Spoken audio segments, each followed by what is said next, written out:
Então voltamos às nossas pregações no livro de Gênesis. Gênesis, o livro das origens de tudo. Tem muitos que negam Gênesis, né? Muitas pessoas que retiram Gênesis da Bíblia. Mas não sabem eles que se tirar Gênesis da Bíblia, não resta mais nada. Nem o Apocalipse, porque eu falei aquele dia, na introdução, não sei se vocês lembram, que Apocalipse e Gênesis estão entrelaçados um ao outro, né?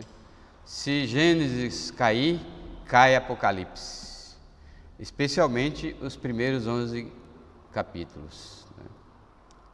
Gênesis é o começo do céu e da terra, e Apocalipse é o fim do céu e da terra e o começo do novo céu e nova terra. Por isso que os dois estão bem juntinhos, apesar de um estar na capa e o outro na contracapa, mas estão bem juntos.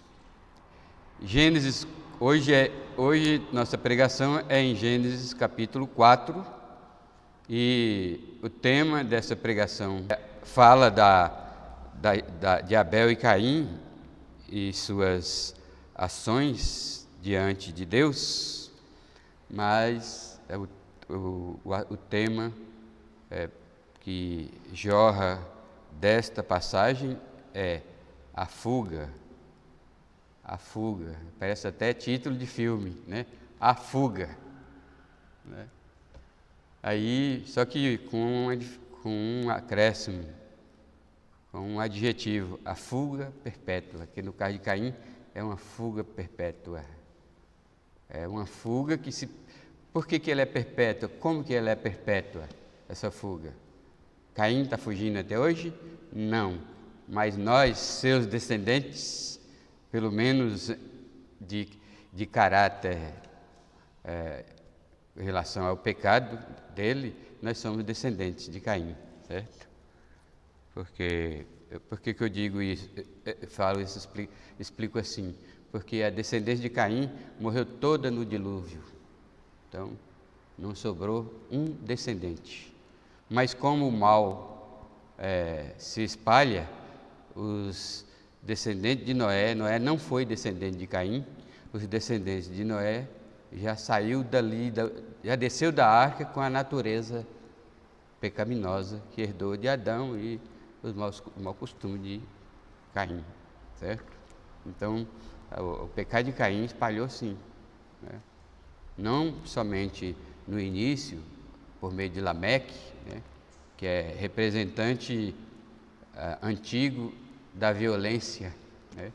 A violência começou com Lameque, né? Ele matou alguém só porque pisou no pé dele, né? Hoje as pessoas estão matando para tirar o seu celular, né? Brincadeira.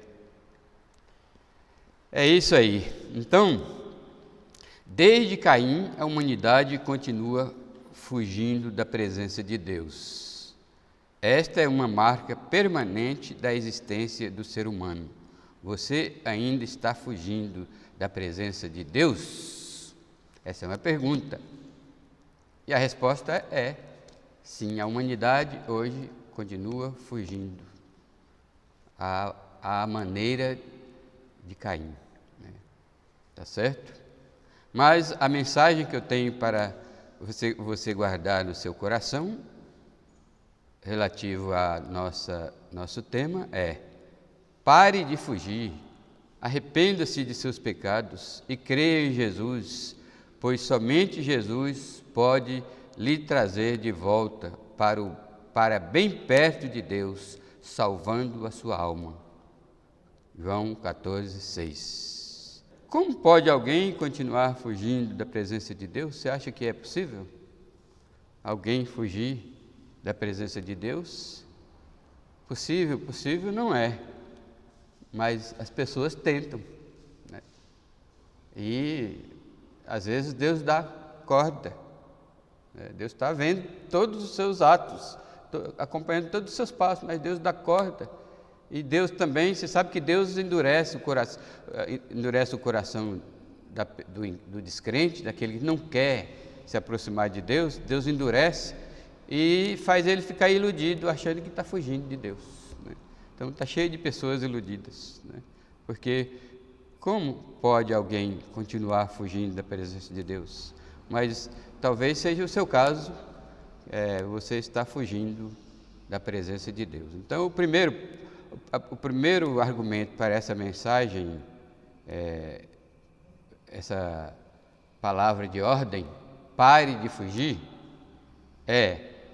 também pare de praticar uma religião vã, uma religião baseada na busca da salvação por boas obras, no esforço próprio e nos merecimentos, ou seja, tentando se aproximar de Deus do seu jeito e não do jeito de Deus.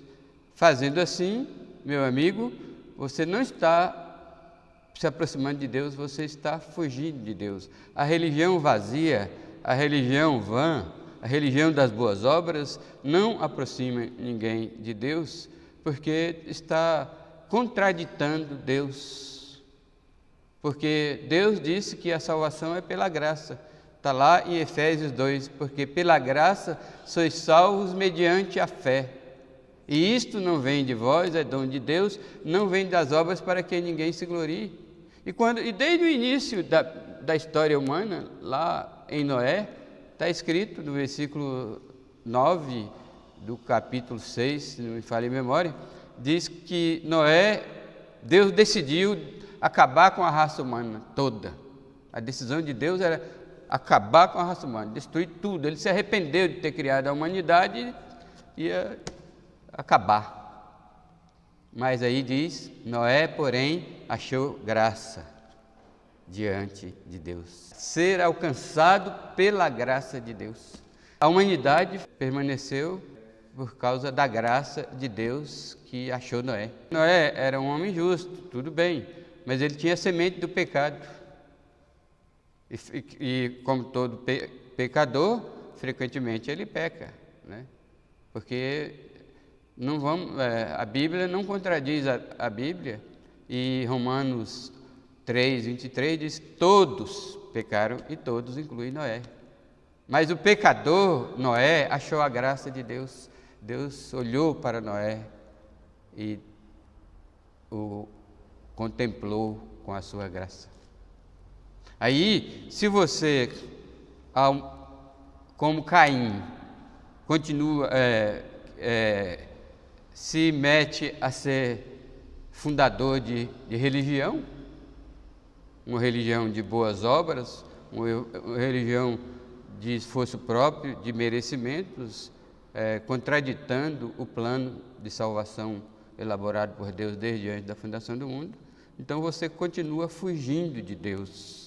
Mas eu estou aqui para pedir para você parar de praticar uma religião vã, de boas obras, de esforço próprio, de merecimento, e abraçar com todas as forças, agarrar com todas as forças a graça salvadora de nosso Deus por meio de Jesus Cristo, que morreu na cruz, ressuscitou, foi sepultado, ressuscitou e está sentado à destra do Pai, pronto para salvar todos aqueles que desejar parar de fugir e abraçar a graça de Deus. Amém? Então, onde é que eu encaro isso aqui, esse argumento aqui nesse capítulo? Os primeiros versículos, os primeiros 7 versículos. Veja aqui, coabitou o homem com Eva, sua mulher, esta lhe concebeu e deu à luz Caim, então disse, adquiri um varão com auxílio do Senhor. Vamos pular essa parte. Depois deu à luz a Abel, seu irmão. Abel foi pastor de ovelhas e Caim lavrador. Até aqui está tudo claro, né? Agora, aconteceu que no fim de uns tempos trouxe Caim do fruto da terra uma oferta ao Senhor.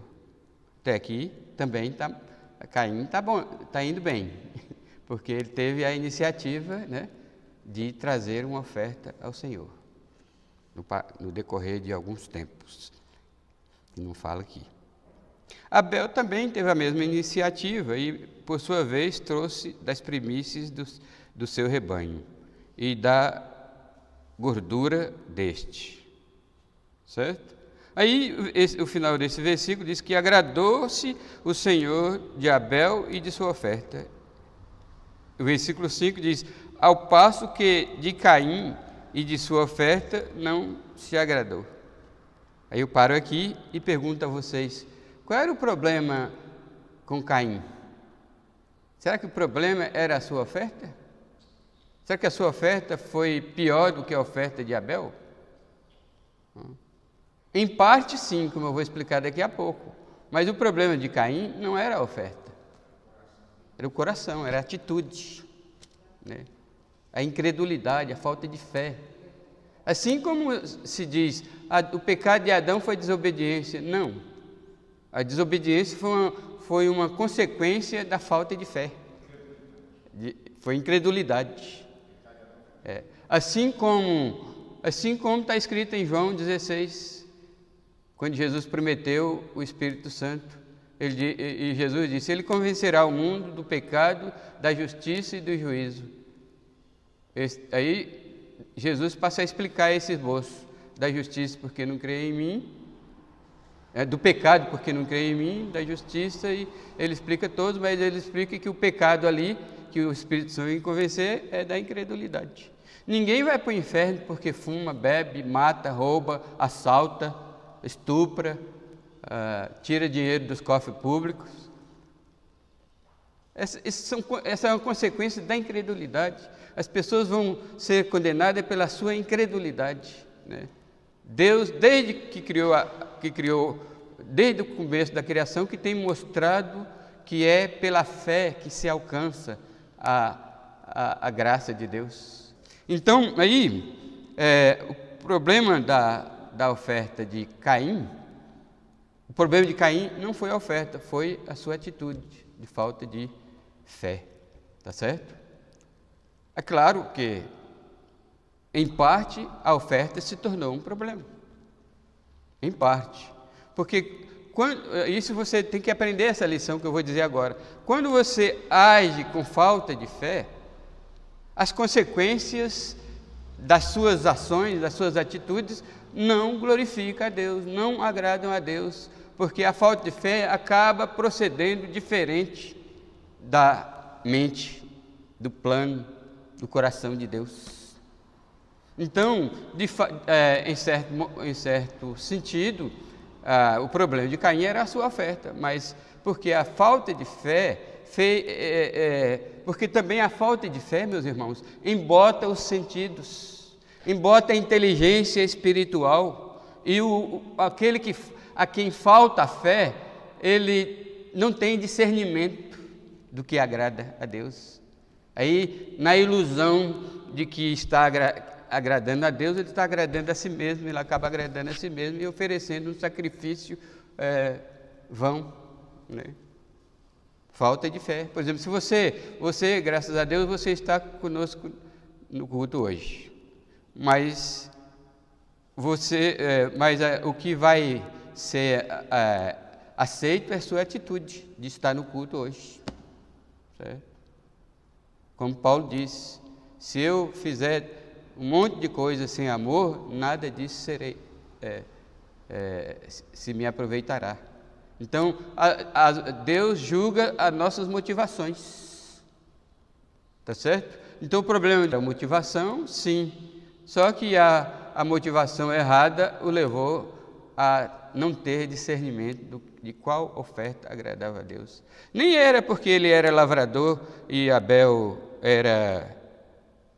era pastor de ovelha. Como eles eram irmãos, né?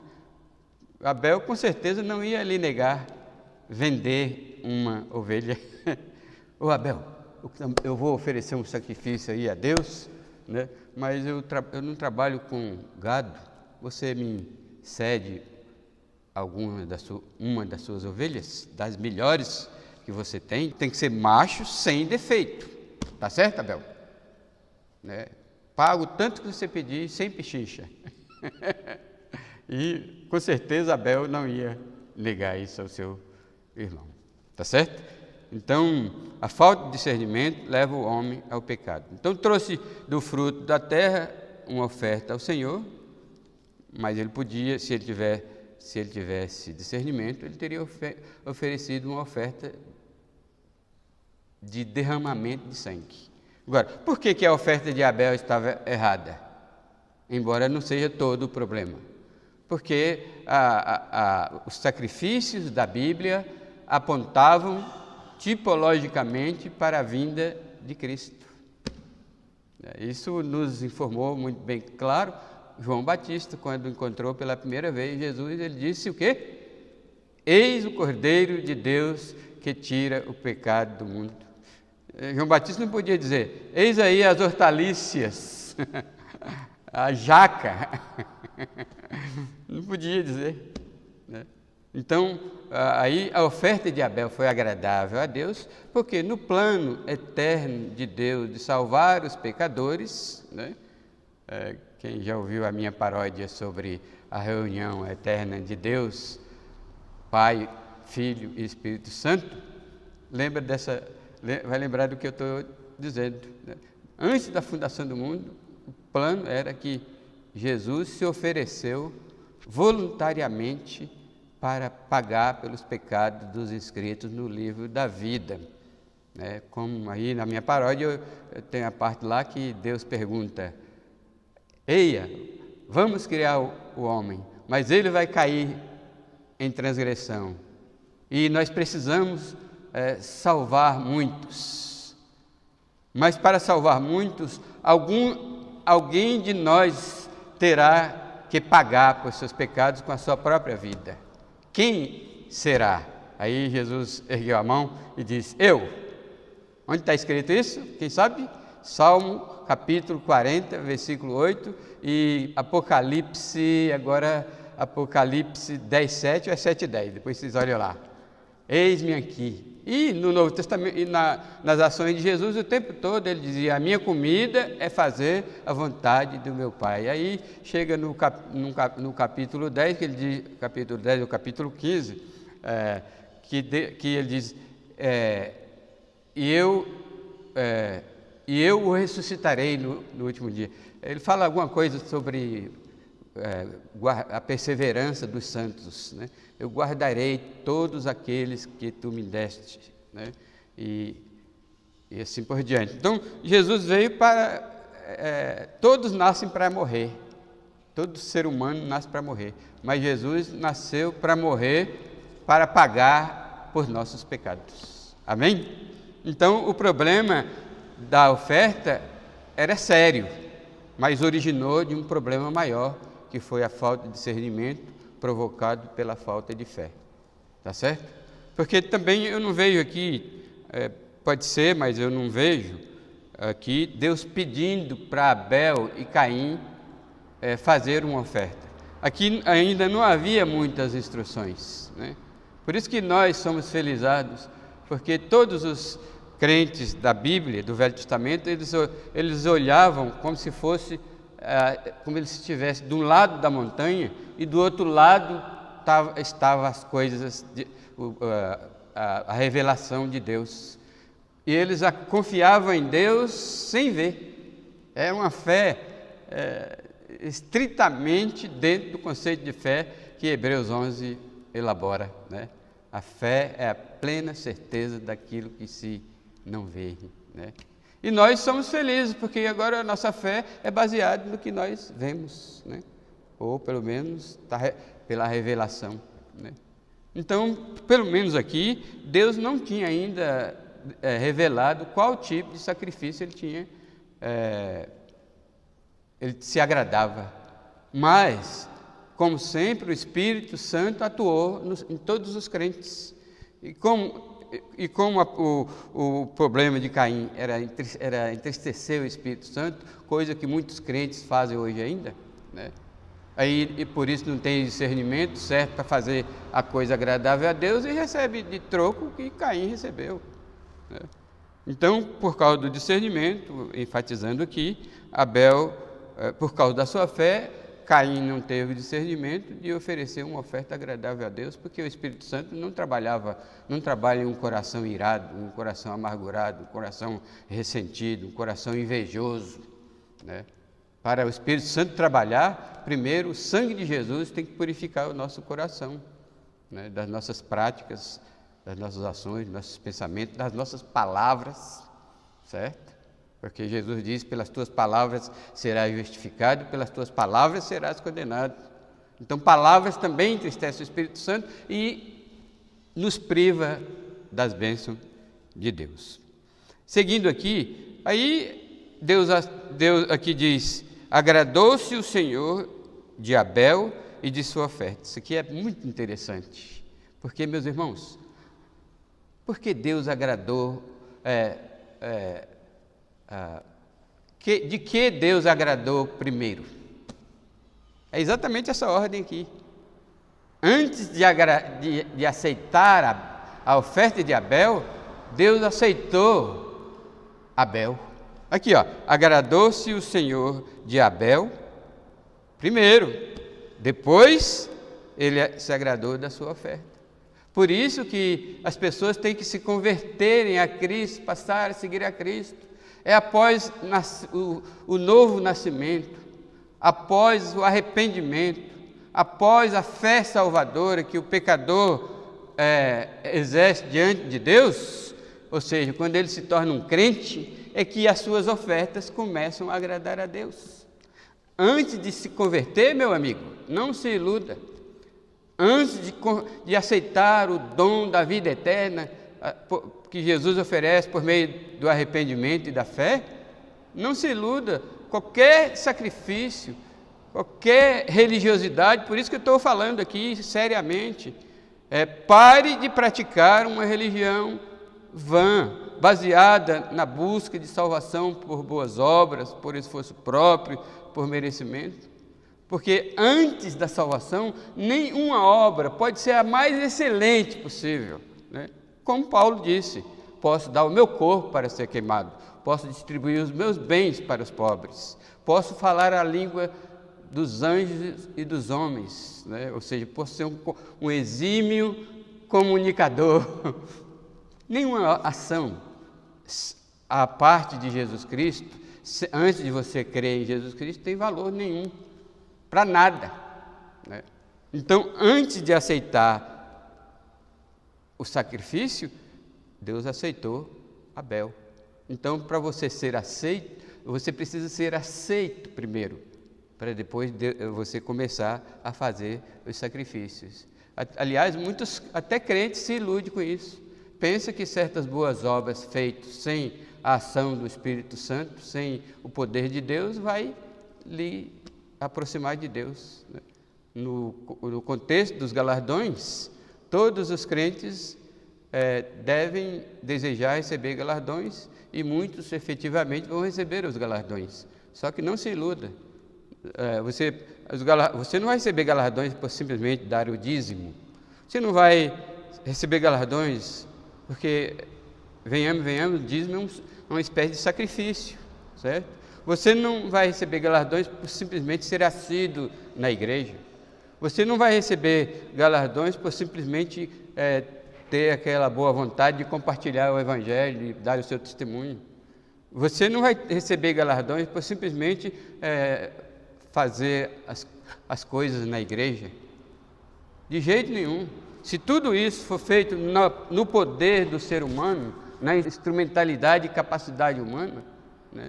Por exemplo, eu não vou receber galardão por essa mensagem, essa pregação, se eu estiver confiando apenas no meu preparo teológico, no meu preparo lá no escritório, lá em casa, nos meus conhecimentos intelectuais de Bíblia. Não, eu vou receber galardão se o Espírito Santo me usou desde a primeira leitura. Quando eu começo a pregar, qualquer pregador, quando começa a pregar, já começa lendo a primeira palavra dizendo: Deus me ajude. Né? Porque aí a pregação é feita no poder do Espírito Santo. Então, porque só será aceito hoje, pós-Caim, se as nossas obras serem feitas no poder do Espírito Santo. Isso está muito bem claro lá em Pedro, 1 Pedro 2,11. Né? Se alguém fale de acordo com os oráculos de Deus. Se alguém serve, faça-o na força que Deus supre, para que em todas as coisas seja Deus glorificado por meio de Jesus Cristo, a quem pertence a glória e o domínio. Porque a gente tem que fazer as nossas obras devem glorificar a Deus. E obras que a gente faz nas nossas forças, a tendência é receber a própria glória. Quem faz nas suas próprias forças é porque quer elogios, quer reconhecimento e quer glória. Mas a obra que nós fazemos tem que ser depois da conversão e tem que ser feito no poder do Espírito Santo, porque dessa forma e somente dessa forma Deus é glorificado. Amém? Aí seguindo aqui, ele se irou, né? Se irou. Eu não sei se se irou primeiramente contra Deus, porque Deus se agradou de Abel e não dele, ou se irou só contra Abel, mas pelo visto se irou contra ambos, contra Deus e contra Abel, né? E quando a pessoa está irada, diz o que descai o semblante. Descaiu-se, pois, sobremaneira Caim, e descaiu-lhe o semblante. Então, aí Deus é misericordioso. Deus não desiste de nós. Se você não é crente, mas for um eleito para herdar a vida eterna, Deus nunca vai desistir de você, por mais que você tente fugir, por mais que você teime em fugir, por mais que você seja obstinado em fugir, Deus não desiste de você. Olha aqui o que ele fez com Caim. Então lhe disse o Senhor. E aqui é interessante, quando Deus faz perguntas na Bíblia, Ele não faz como um inquiridor para condenar, né? Aqui a pergunta, lembra que ele fez também essas mesmas perguntas para Adão? Deus ia no jardim todas as tardes para dar a oportunidade de Adão e Eva ter comunhão com ele. Um dia ele chegou no jardim e Adão não estava lá. Ele tinha ido esconder-se, né? Porque não é só Caim que fugiu de Deus. A natureza de Caim, de fugir de Deus, ele herdou do seu pai Adão. Adão e Eva já fugiam de Deus e continuaram fugindo de Deus, né? Mas Deus, que não desiste dos eleitos, dá oportunidade de arrependimento, né? De reconhecimento. Então, quando Deus pergunta aqui, ele perguntou o quê? Por que andas irado? Mas, voltando lá para Adão, Deus não tinha necessidade nenhuma de perguntar: Adão, onde estás? Né? Era uma chance, né? Mas Adão, o homem caído em pecado, ele mesmo quando ele responde a verdade, ele é supérfluo, ele é raso, ele é banal, né? Ele é fraquinho nas suas respostas. E Adão simplesmente disse: eu estava nu e senti medo e fui esconder. Não era isso que Deus queria, não era a resposta, né?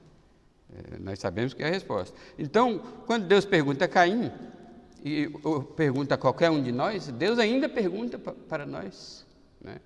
As perguntas de Deus têm dois propósitos. Um é para fazer o homem refletir na sua natureza, nas suas ações, né? E refletindo, reconhecer que errou, né?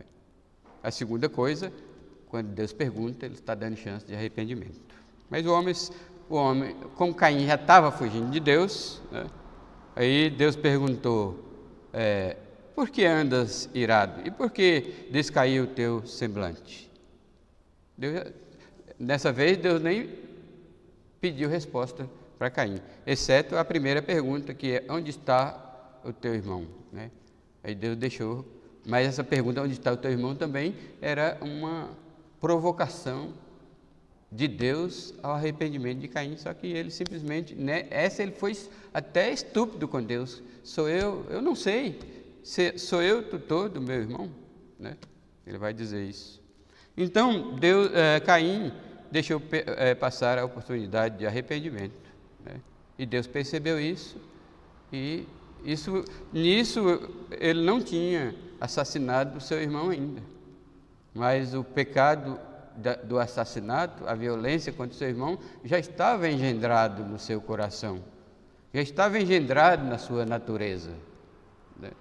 Então ele já tinha um plano, né? Isso é expresso quando Deus diz: se procederes bem, não é certo que serás aceito, né? Aqui Deus estava se referindo ao sacrifício, mas também ao que ele ia fazer ainda, né? E mais ainda do que ele iria fazer, né? Porque Deus já sabia que ele ia assassinar o seu irmão. Então, se ele, aqui vamos imaginar, se Caim não seguisse em frente com o seu plano de assassinar o seu irmão, será que ele seria aceito? Muito provavelmente, pelo que nós conhecemos da bondade, da misericórdia de Deus, né? Porque muito provavelmente o Espírito Santo ia trabalhar no coração de Caim, e quem sabe, nem que fosse depois de 1000 anos, ele se arrependia de ter agido incredulamente com respeito ao sacrifício, e dado graças a Deus porque ele não aceitou, né? Muitas pessoas ficam iradas com Deus quando os seus sonhos não dão certo, quando o seu plano não dá certo, quando ele tem que lutar por alguma coisa e ainda não dá certo.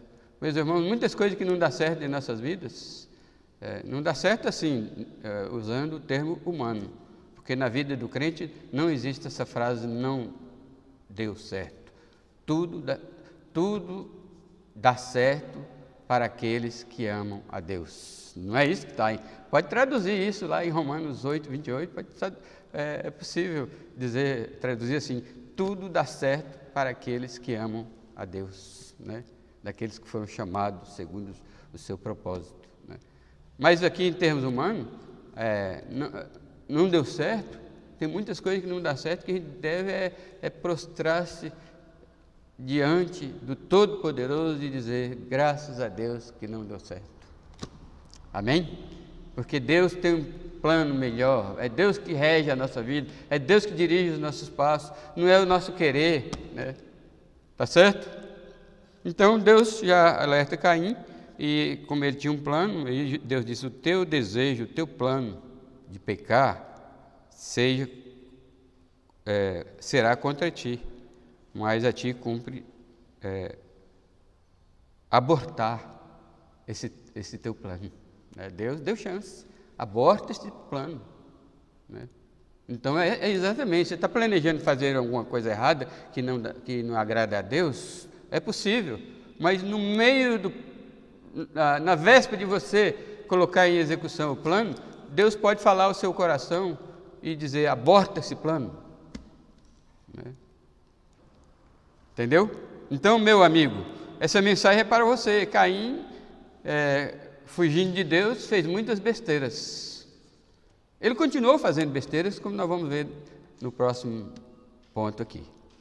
Então, ele fez besteira até chegar ao inferno.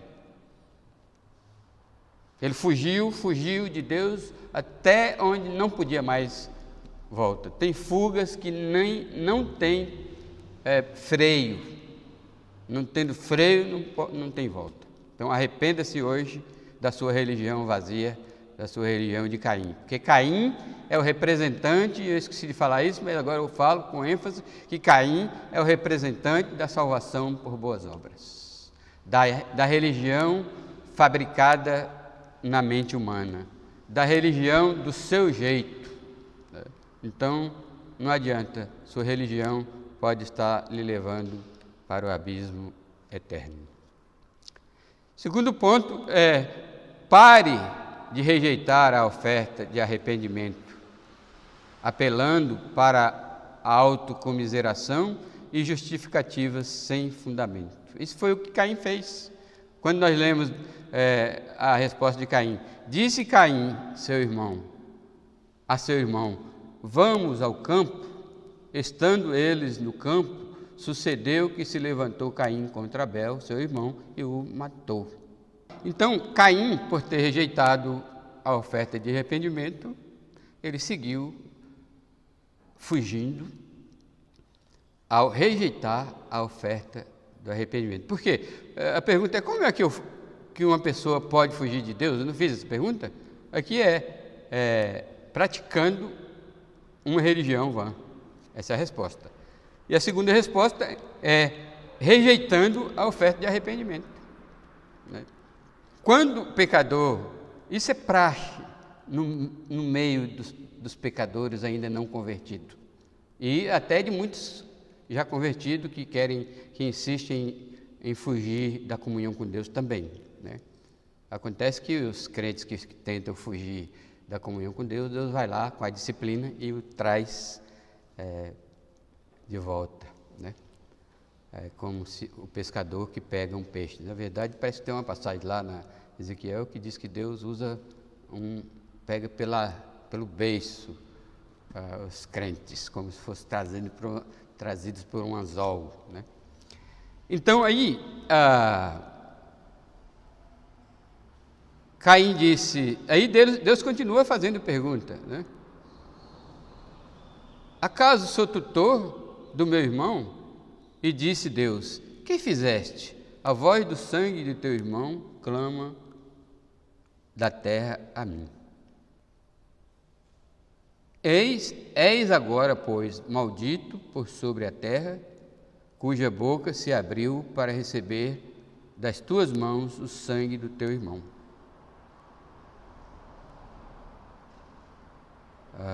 Que mais? Quando lavrares o solo, não te dará ele a sua força, serás fugitivo e errante pela terra. Isso aqui foi uma determinação de Deus. Caim seria para sempre fugitivo, né? Então vamos ver mais uma coisa. Então disse Caim ao Senhor: é tamanho o meu castigo, que já não posso suportá-lo. Eis que hoje me lanças da face da terra, e da sua presença hei de esconder-me. Serei fugitivo e errante pela terra. Quem comigo se encontrar, me matará. Então, aí Deus pergunta para Adão lá: onde está Abel, teu irmão? Aí ele responde deste jeito grosso, e Deus então, misericordiosamente, diz: que fizeste? Aí Deus não espera a resposta, porque ele não ia dar mesmo. Aí Deus declara que viu quando o sangue de seu irmão foi derramado na terra, e a terra abriu a boca para receber o sangue do irmão de Caim. Mas tudo isso, Deus dando chance para Caim se arrepender. Então, amigo, Deus todos os dias lhe dá chance para lhe arrepender. Se você, a cada dia que você amanhece vivo, principalmente em tempos de coronavírus, é uma chance de você se arrepender e crer em Jesus Cristo como seu Salvador. Mas você, como Caim, em vez de reconhecer o pecado, o que ele fez? Reclamou da consequência do pecado.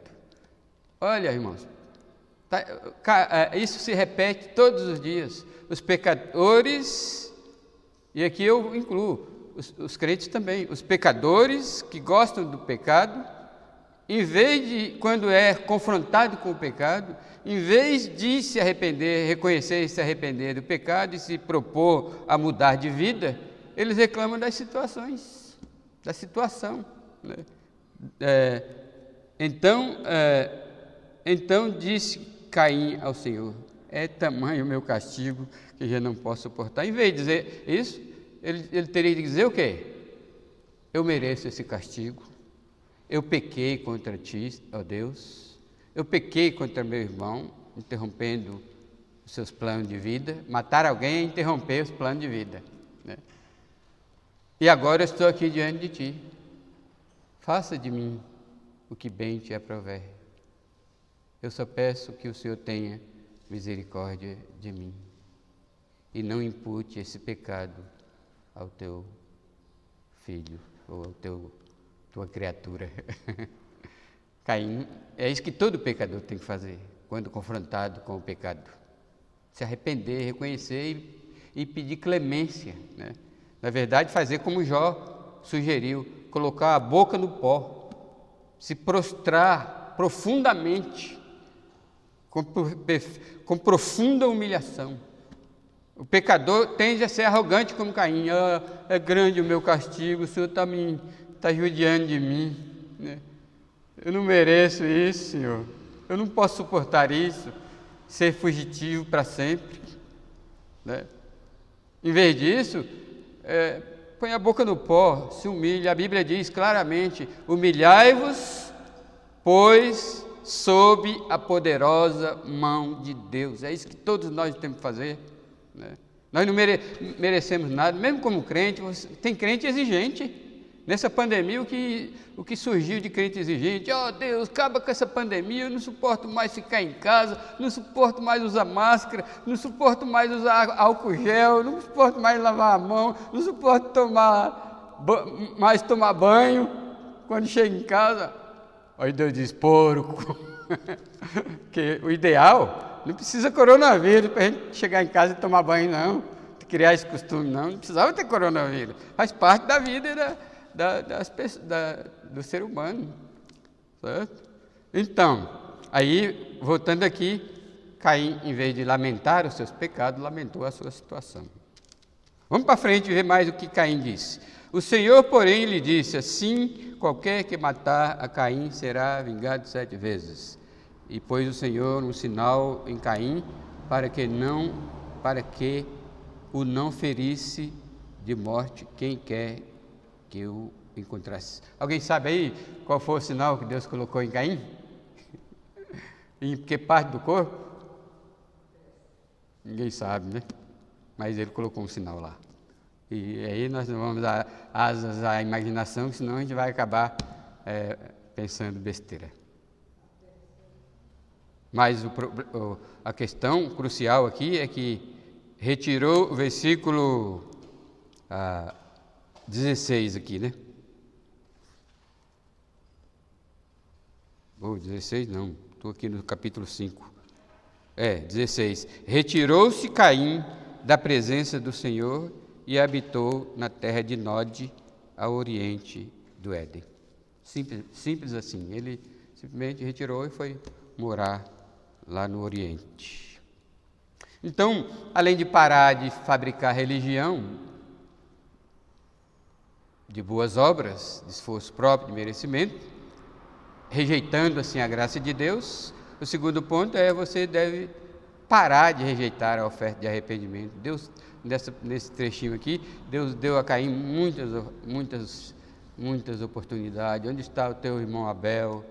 O que você fez, né? Agora você vai ser errante na terra, você vai ficar para sempre, você vai ficar um fugitivo para sempre, né?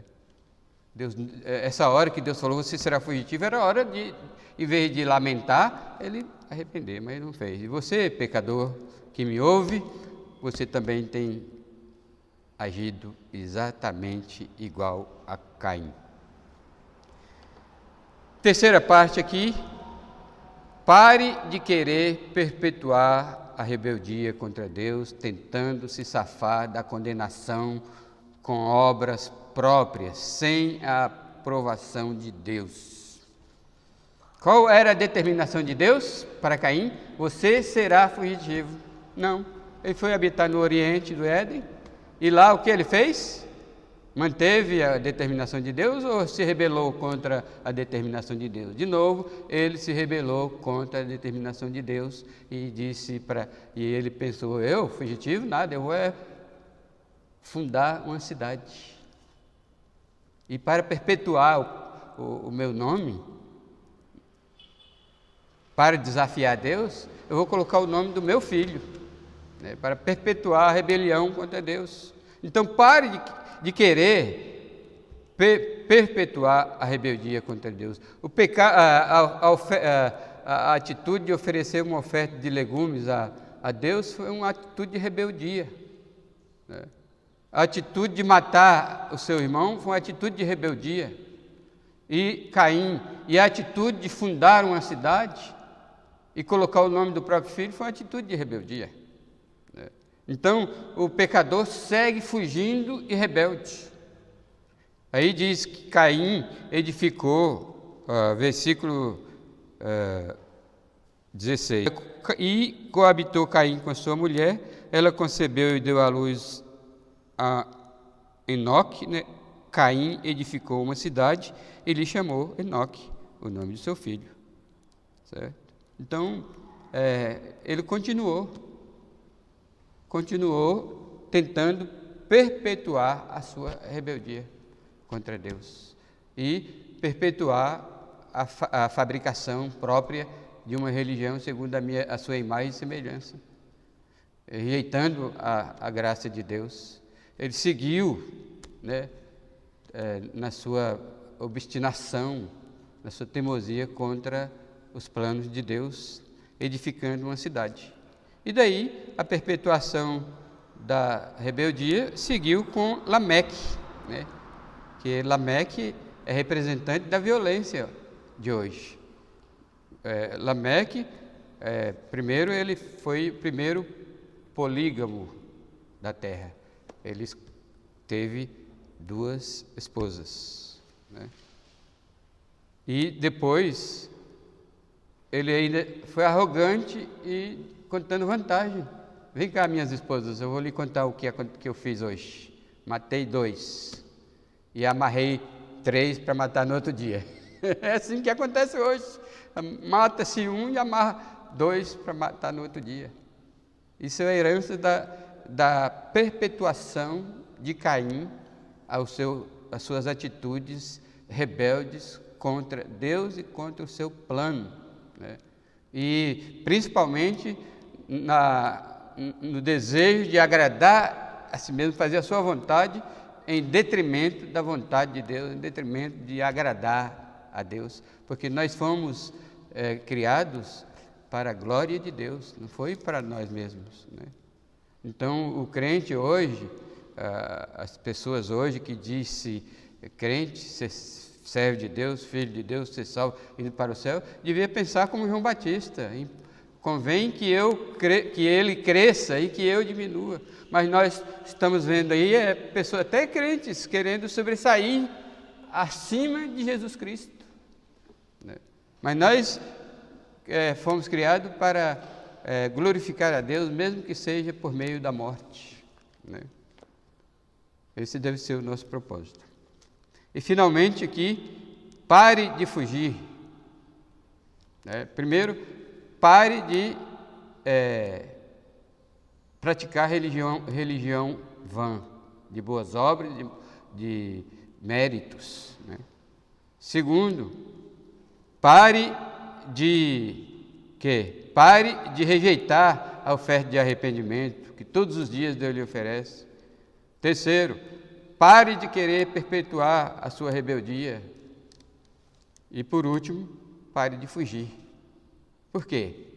Não adianta fugir, não adianta continuar fugindo, pois o propósito de Deus triunfa sempre e Ele começa a trazer o homem de volta para perto de si. Tudo bem, Caim seguiu fugindo. Tudo bem, você, meu amigo, segue fugindo. Mas Deus, antes da fundação do mundo, escreveu o livro da vida. Esses escritos no livro da vida, à maneira de Caim, continuaram fugindo e continuam fugindo. Só que Deus tem um plano para esses. Então, um dia, Deus os chama de volta. E o meu desejo é que você que ouve essa pregação, Deus seja chamado de volta. Mas somente Deus pode chamá-lo de volta. Somente Deus tem o poder de chamá-lo de volta. Porque se Deus não agir chamando-o de volta, você seguirá fugindo até cair no lago do fogo. Então, medite nisso.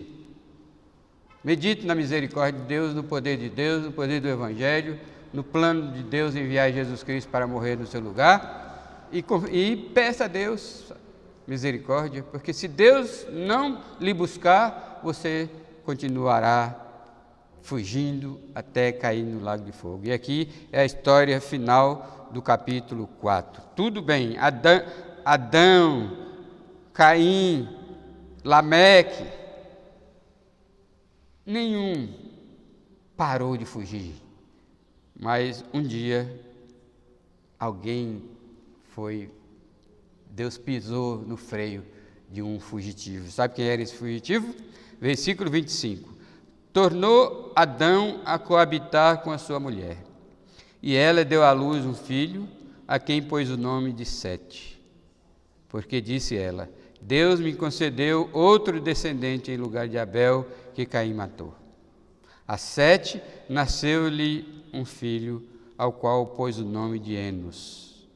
Daí se começou a invocar o nome do Senhor. Você viu que maravilha? Né? Adão fugiu, continuou fugindo. Seu descendente, um dos seus descendentes, fugiu, continuou fugindo. Descendente de Caim, representado por Lameque, continuou fugindo. Mas um que também estava fugindo, Deus pisou no freio e o trouxe de volta. Aí é a história linda de Sete, que após o nascimento do seu filho, deve ter sido primogênito, claro, seu filho primogênito, daí em diante começou-se a invocar o nome do Senhor. Deus chamou a humanidade de volta, porque daí, como nós vamos ver mais para frente, já podemos ver por aqui, a descendência de Caim pereceu no dilúvio e a descendência da humanidade passou a ser descendência de Sete. Então, nós não temos, nós temos o DNA de Caim, mas não diretamente, indiretamente. E por causa de ter esse DNA indiretamente, nós somos maus, nós continuamos maus e continuamos fugindo de Deus até que Deus pise no freio e nos arraste para bem perto da sua presença. Então, pare de fugir, não adianta continuar fugindo, pois o propósito de Deus sempre triunfa e Ele começa a trazer o homem de volta para perto de si. É nisso que consiste a misericórdia e a graça de nosso Deus. Daquele dia em diante, depois do nascimento do filho primogênito de Sete, se começou a invocar o nome do Senhor. E lembre-se, essa palavra invocar é muito importante. No Novo Testamento diz o quê? Todo aquele que invocar o nome do Senhor será salvo. Onde invocar significa reconhecer a sua fragilidade, ter consciência do perigo que corre de perdição eterna no lago de fogo e, tendo essa consciência, clamar com veemência: Senhor, tem piedade de mim, tem misericórdia de mim, eu creio em Jesus como meu Salvador, eu creio que Ele pagou por meus pecados na cruz, derramou o seu sangue, eu creio que Ele ressuscitou, eu creio que Ele está sentado à destra de Deus, pronto para me salvar, para me receber, porque Ele garantiu isso quando em João capítulo 6, versículo 37, Ele disse: todo o que o Pai me dá, esse virá a mim, e aquele que vem a mim, de maneira nenhuma lançarei fora. Então, daquele dia começou a se invocar a Deus. A primeira invocação do pecador a Deus é pedindo, arrependendo-se dos pecados, confiando em Jesus e pedindo misericórdia e salvação. E aí ele nunca para de invocar o Senhor em oração o tempo todo e buscando adorá-lo, né? Senhor, aceita a minha adoração. Só para lembrar, hoje é o dia do Senhor, vem para a igreja adorar, porque ninguém pode roubar dele esse dia. Então, há duas maneiras de invocar o Senhor, para a salvação e para a adoração. Objetivos estão aqui, quando o versículo 26 diz que daí se começou a invocar o nome do Senhor. Amém? Concluindo, caro amigo, não vale a pena continuar fugindo. Não é sábio pensar que pode fugir da presença de Deus. Certamente Ele o apanhará na sua astúcia, na sua ilusão de que sua religião é suficientemente adequada para lhe conduzir a Deus. Você não pode continuar criando sua própria religião. Tem de ser do jeito de Deus. Sua religião pode estar lhe empurrando para dentro do lago do fogo, o que a Bíblia chama de inferno. Então, que tal fazer diferente dessa vez? Ou diferente do que fez Caim? Mesmo que você já fez a burrada de oferecer a Deus um sacrifício que Ele não pediu, que Ele não aceita, que tal render-se, arrependendo-se dos seus pecados e dizer para o Senhor Deus: eu aceito o sacrifício de teu Filho. Jesus Cristo é o meu Salvador. Agora mesmo reconheço que sou um miserável pecador e que estou indo a passos largos para o inferno, mas se o Senhor quiser, na tua infinita misericórdia, aplicar para o meu caso o sangue de Jesus e perdoar e purificar-me de todos os meus pecados e fazer com que de agora em diante eu comece a invocar o nome do Senhor para a adoração, porque eu te invoco, ó Deus, para a minha salvação, porque quero dar sequência da minha vida até a morte, não fugindo de Ti, ó Deus, mas invocando-Te, porque eu quero Te adorar para sempre e sempre. Amém.